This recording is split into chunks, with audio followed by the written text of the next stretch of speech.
بسم اللہ الرحمن الرحیم۔ محترم سامعین، مؤذن رسول حضرت بلال رضی اللہ تعالیٰ عنہ کی ایمان افروز داستان حیات کی سیریز آپ دیکھ رہے ہیں۔ آج ہماری یہ 7ویں ایپیسوڈ ہے۔ اپنی ویڈیو کا آغاز کرتے ہیں۔ امیہ نے کہا کہ آج کی رات بلال کی آخری رات ہوگی، کل کی صبح اس کی آخری صبح، شدید ترین اذیتیں اور پھر موت کا پیغام ہوگا اس کے لیے۔ آخری رات، پہلا دن۔ موت کا قرب کبھی کبھی انسان کے اندر شمع روشن کر دیتا ہے۔ میرے اندر بھی اس رات اللہ نے اپنی رحمت سے ایک جوت جگا دی تھی۔ میں نے اپنے والد اور والدہ کو دیکھا جو ایک کارخانے میں کام کر رہے تھے۔ یہ چمڑا رنگنے کا کارخانہ تھا جس میں چاروں طرف بھاپ اٹھ رہی تھی اور بھاپ نے میرے ماں باپ کو ڈھانپ رکھا تھا۔ جب میں ان کے قریب گیا تو ان کی نظر مجھ پر پڑی۔ ان کی اداس آنکھوں میں میرے لیے بے پناہ محبت اور شفقت جھلک رہی تھی۔ میرے والد نہایت قوی انسان تھے، لیکن ان کی جسمانی قوت کو اس بے دردی سے استعمال کیا گیا تھا کہ وہ جوانی میں بھی بوڑھے نظر آتے تھے۔ میری ماں کھانس رہی تھی، ہمیشہ کی طرح کھانسے جا رہی تھی، یہاں تک کہ کھانستے کھانستے اس نے دم دے دیا۔ میرے والد حبشہ سے آئے تھے۔ بحیرہ احمر پار کر کے مجھے آج تک نہیں معلوم ہو سکا کہ وہ غلام کیسے بنا لیے گئے۔ انہوں نے شاید مجھے کبھی بتایا بھی نہیں، شاید اس لیے کہ ایسی باتوں کو بھلا کر ہی وہ غلامی کی صعوبتیں برداشت کرنے کے قابل ہوئے تھے۔ ایک دن میری ماں نے مجھے صرف اتنا بتایا تھا کہ میں پیدا تو حالت غلامی میں ہوا، لیکن جب میں اپنی ماں کے شکم میں آیا تھا تو میرے ماں باپ آزاد تھے۔ یہ بات میرے لیے کوئی خاص تسلی کا باعث نہیں تھی، پھر بھی کبھی کبھی میں اس پر خوش ہو لیا کرتا تھا۔ پھر اس رات میں نے اپنے ماں باپ کی گفتگو سنی۔ وہ سرگوشیوں میں ایک دوسرے سے مشورہ کر رہے تھے کہ کیوں نہ ہم اس بچے کو مار ڈالیں اور اسے پیدائشی غلامی کی لعنت سے بچا لیں۔ میرے آنسو بہہ نکلے، اپنے دکھ پر نہیں، اس کر پر جو میرے والدین نے یہ فکر کہتے ہوئے اپنے اندر محسوس کیا ہوگا۔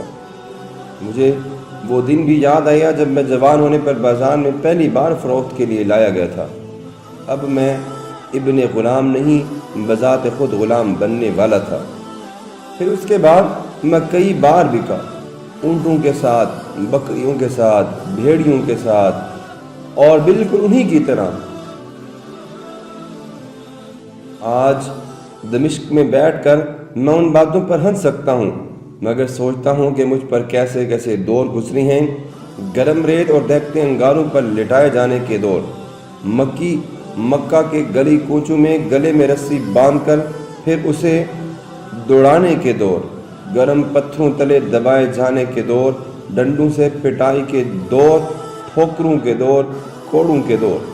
لیکن اس رات امیہ کے غلام خانے میں جب میری گردن میرے گھٹنوں سے جکڑی ہوئی تھی، میرے ذہن میں ہنسی کا تصور بھی نہیں تھا۔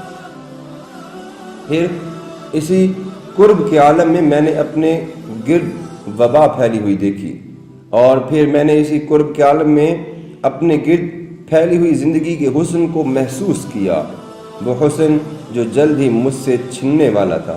چاند، تارے، دن رات، آتے جاتے موسم، دریاؤں، پہاڑوں، میدانوں اور جنگلوں میں جیتی جاگتی رنگ برنگی مخلوق، اور ان سب کا سردار انسان اپنی تمام تر آرزوؤں، امنگوں، اداسیوں، خوشیوں، مجبوریوں، کامرانیوں اور قربانیوں کے ساتھ۔ اس رات میں نے ایک سرخ بھنورا بھی دیکھا تھا جو تیز دھوپ میں ایک ڈنٹھل پر بیٹھا تھا۔ آج بھی جب کہیں مجھے سرخ بھنورا نظر آ جاتا ہے، میرا سارا دن خوشی میں گزر جاتا ہے۔ یہ سرخ بھنورے، روئی عرض پر پھیلی ہوئی مخلوق، قبروں میں لیٹے ہوئے میرے ماں باپ، یہ سب کہاں سے آ گئے تھے؟ اس رات موت نزدیک محسوس ہوتی ہے تو انسان کا ذہن کہاں سے کہاں چھلانگیں لگاتا پھرتا ہے۔ پھر عمار کے واقعے کی تفصیل نظروں کے سامنے پھرنے لگی۔ میں کیسے پھنس گیا اس سارے معاملے میں؟ میرا کیا واسطہ تھا؟ ذہن میں جواب آیا، عمار نے تجھے اس دلدل میں دھکیلا ہے، اس دلدل میں۔ لیکن عمار میرا لگتا ہی کیا تھا؟ کیا رشتہ تھا میرا اس سے، یا میرا اس سے رشتہ؟ اگر میں واقعی اسے کوڑا مار دیتا تو وہ ہرگز مجھے الزام نہ دیتا۔ اسے پتا تھا کہ غلام حکم عدولی کر ہی نہیں سکتے، بلکہ اس بیچارے نے تو خود کوڑا میرے ہاتھ میں تھما دیا تھا، لیکن پھر بھی میرا ہاتھ اس پر نہیں اٹھ سکا۔ دراصل اس میں عمار کا کوئی قصور نہیں تھا، میرے اندر حبشی غلام بلال کے اندر کوئی کہہ رہا تھا کہ کچھ بھی ہو، آج حکم کی تعمیل کبھی بھی نہیں ہوگی۔ غلام خود تو ایسے فیصلے کر ہی نہیں سکتے، غلام تو کوئی بھی فیصلہ نہیں کر سکتے، فیصلے بغیر اختیار کے نہیں ہوتے، اور غلاموں کے پاس اختیار کہاں؟ تو پھر کوڑا میرے ہاتھ سے کیسے گر گیا؟ غلام کو تو خود اپنے آپ سے ڈر لگتا ہے، پھر کیسے ہوگے مجھ سے یہ حکم عدولی؟ میں نہ بہادر تھا نہ احمق کے بغاوت پر اتر آتا، پھر کہاں سے آیا مجھ میں یہ حوصلہ؟ اس کا جواب کہیں اور تھا، یہ حوصلہ مجھے محمد مصطفیٰ صلی اللہ علیہ وسلم سے ملا تھا۔ رات بھر میں غلام خانے کی فرش پر لیٹا کروٹیں لیتا رہا، رسیوں سے جکڑا ہوا، رسیاں میرے زخموں میں دھنسی جاتی تھیں اور میری ذہنی کیفیت ایسی تھی جیسے اندر ہتھوڑے چل رہے ہوں۔ تھوڑا سا خیال یہ بھی آتا تھا کہ اگر صبح میں ان کی خوشامد کروں، واسطے دوں، منت سماجت کروں، ان کے قدموں پہ سر رکھ دوں، تو شاید مجھے زندگی اور موت کے درمیان ایک حد فاصل میسر آ جائے، کوئی امید تو ہوگی کہ میں زندہ رہ سکوں۔ صبح ہو رہی ہے، میں نے گہرے گہرے سانس لے کر نئے دن کی تازہ ہوا کو اپنے اندر جذب کیا، مگر اب میرا ذہن پھر اس ایک اللہ کے تصور کی طرف چل پڑا۔ ان دنوں میں بالکل ان پڑھ تھا، میری سوچ میں کوئی ابجد شامل نہیں تھا، میں چل تو پڑا ایک انجانی اندیکھی راہ پر، لیکن محض ایک خانہ بدوش کی حیثیت سے، جسے پیاس تو ضرور لگتی ہے مگر راستے کے کنویں اس کے اپنے نہیں ہوتے۔ مجھے بھی پیاس تھی، شدید پیاس، کنویں میرے نہیں تھے لیکن میں پیاسا تھا، اور یہ پیاس مجھے کھینچے لیے جا رہی تھی، نامانوس راہوں پر، نہ جانے کس منزل کی طرف۔ اس دن اللہ تبارک و تعالیٰ کی توفیق سے میں نے اپنے آپ کو اس کے حوالے کر دیا، یہی میرا اسلام تھا۔ میرے اندر مٹھاس کی ایک لہر دوڑ گئی، ایسی کہ مجھے اپنے بندھنوں میں بھی چین ملنے لگا۔ مجھے یقین ہو گیا کہ میری عافیت صرف اور صرف اس ایک اللہ کے قرب میں ہے۔ میں نے عبادت شروع کی تو میرا باطن نور نور ہو گیا، میں نے رب جلیل کی حمد و ثنا کی تو میرے اندر انجانی قوتوں کے سوتے ابل پڑے، میں نے اللہ کی رحمتوں کی تلاش کی تو خوف میرے اندر سے نکل گیا، اور پھر اللہ کی قدرت سے سورج طلوع ہوا۔ جب وہ مجھے لینے کے لیے آئے تو میں سراپا تشکر تھا۔ ان بد نصیبوں کو کیا خبر تھی کہ یہاں کیا ہو چکا ہے؟ انہیں شاید توقع تھی، بلکہ مناسب یہی تھا کہ میں ان کے سامنے گڑ گڑاتا، ان کے پاؤں پکڑتا، زمین پر ماتھا رگڑتا، ان سے رحم کی بھیک مانگتا، لیکن جب ایسا نہ ہوا تو وہ سمجھنے میں پاگل ہو گیا ہوں، وہ سمجھنے لگے یہ پاگل ہو گیا، خوف سے میرا دماغ معاف ہو گیا۔ انہیں کیا پتہ تھا کہ میں اپنے خالق حقیقی کے حصار عافیت میں ہوں، اور اب وہ جو کچھ بھی کریں گے یا نہیں کریں گے وہ سب میرے رب کی ہی رضا سے ہوگا۔ انہوں نے مجھے میری جائے عقوبت پر لے جانے کے لیے زمین سے اٹھایا، مگر انہیں کیا معلوم تھا کہ میرا اللہ مجھے پہلے ہی ان کے ہاتھوں کی پہنچ سے کہیں زیادہ بلندی پر لے جا چکا ہے۔ انہوں نے مجھے اٹھایا اور بڑی تیزی سے باہر لے گئے۔ ہمیں دیکھ کر گلیوں میں کچھ کھڑکیاں بند ہوئیں۔ لوگ عام طور پر ظالم نہیں ہوتے، بہت کم ہوتے ہیں جو دوسروں پر تشدد ہوتا ہوا دیکھ سکتے ہیں۔ ویسے بات سب کی سمجھ میں آ گئی تھی، سارا مکہ جانتا تھا کہ کیا ہونے والا ہے۔ غلاموں کو راہ راست پر لانے کے معاملے میں اہل مکہ کا آپس میں مکمل اتفاق تھا۔ میں نے بغاوت کی تھی، حکم عدولی کی تھی، اپنے آقا کو اس کے احباب کے سامنے رسوا کیا تھا، اس کے مذہبی عقائد سے ٹکر لی تھی، اور ایسی بے راہ روی برداشت نہیں کی جا سکتی تھی۔ جہاں تک امیہ کا تعلق تھا اس کے لیے بات بالکل واضح تھی، وہ مجھے مجرم سمجھتا تھا، خطا کار، قصوروار۔ میں اپنی حرکتوں کی وجہ سے بحیثیت غلام اپنی قیمت گنوا بیٹھا تھا، اس لیے وہ مجھے اس رقم کا دیندار سمجھتا تھا جو اس نے مجھ پر خرچ کی تھی۔ اب صرف میری کھال اس کے کام کی تھی، وہ اسے کھنچوا سکتا تھا، کتوں کے آگے پھینکوا سکتا تھا، دوسرے غلاموں کی عبرت کے لیے اس کی نمائش لگوا سکتا تھا۔ آج میں یہ سب باتیں سوچتا ہوں تو مجھے امیہ پر ترس آتا ہے، کیونکہ جو دوسروں سے ناانصافی کرتا ہے وہ در حقیقت اپنے ساتھ ناانصافی کرتا ہے۔ وہ مجھے ایک میدان میں لے گئے جس کے بیچوں بیچ ایک لکڑی کا کھمبا گڑا ہوا تھا۔ اس کھمبے سے انہوں نے مجھے مضبوطی سے جکڑ دیا۔ امیہ نے کوڑا سنبھال لیا۔ میں اس تشدد کی رودات بیان نہیں کروں گا، درد کی یاد نہیں ہوتی، درد جب ہوتا ہے تب ہوتا ہے، اس کے بعد نہیں۔ صرف اتنا کہوں گا کہ اللہ سورج سے زیادہ طاقتور ہے اور کوڑے انسان کی روح کو نہیں چھو سکتے۔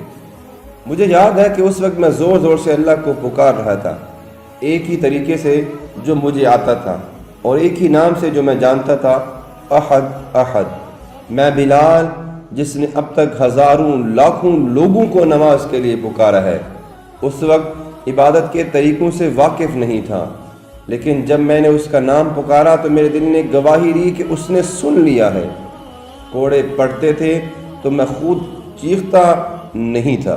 میں نے اپنی زندگی کی باقی ماندہ سانسیں اللہ کے لیے وقف کر دی تھی۔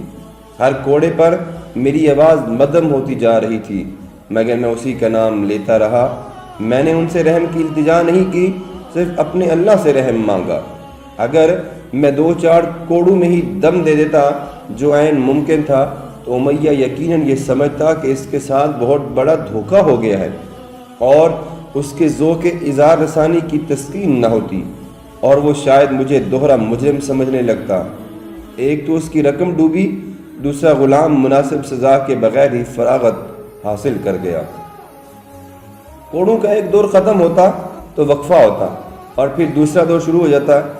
ایسے ہی ایک مختصر وقفے میں ابو سفیان کی بیوی ہند چھا تالے ہوئے خوشبو میں بسی میرے پاس آئی اور کان لگا کر میری نحیف آواز سننے کی کوشش کی۔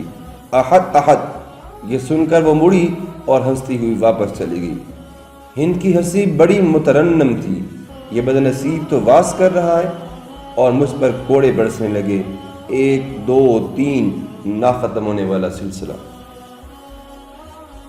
میں نے اکثر سوچا ہے کہ شاید اس دن میں درخت پر پڑے کسی جھولے پر جھولتا ہوا موت کے دامن میں پہنچ گیا، لیکن ایسا نہیں تھا۔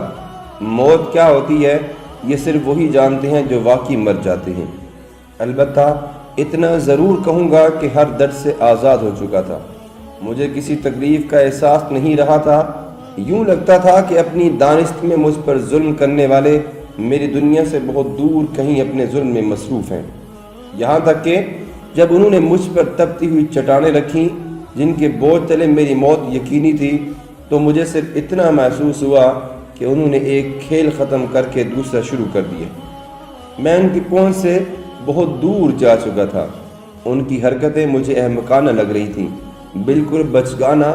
مجھے وہ ایسے لگ رہے تھے جیسے اوکاس کے میلے پر ناچنے والی بھیڑیں۔ پھر میں نے آنکھیں بند کر لیں اور چہرہ آسمان کی طرف اٹھا دیا۔ مجھے اپنے سامنے سرسبز و شاداب کھیت نظر آنے لگے، چاروں طرف پھلوں سے لدے ہوئے درخت تھے۔ میں نے بہتے جھرنوں کی گنگناہٹ سنی۔ مجھے اپنے اوپر ایک روح پرور سائے کا احساس ہونے لگا۔ پھر میں ایک نہایت خوبصورت باغ میں داخل ہو گیا، جہاں ہر رنگ ہر نسل کے نوجوان مرد و عورتیں سیر و تفریح میں مشغول تھے۔ ان کے چہروں پر وقار تھا اور ان کے پور پور سے خوشیاں پھوٹ رہی تھیں۔ انہوں نے مجھے خوش آمدید کہا اور ایک فوارے کے پاس لے گئے جہاں میں نے پانی پیا، اتنا کہ میری روح کی پیاس بجھ گئی۔ مجھے ایسا لگا جیسے میں ذات باری تعالیٰ کے قرب میں ہوں۔ میں نہیں جانتا کہ یہ کیا تھا، وہم تھا، خواب تھا، کوئی وجدانی کیفیت تھی، کوئی مافوق الفطرت کرشمہ تھا۔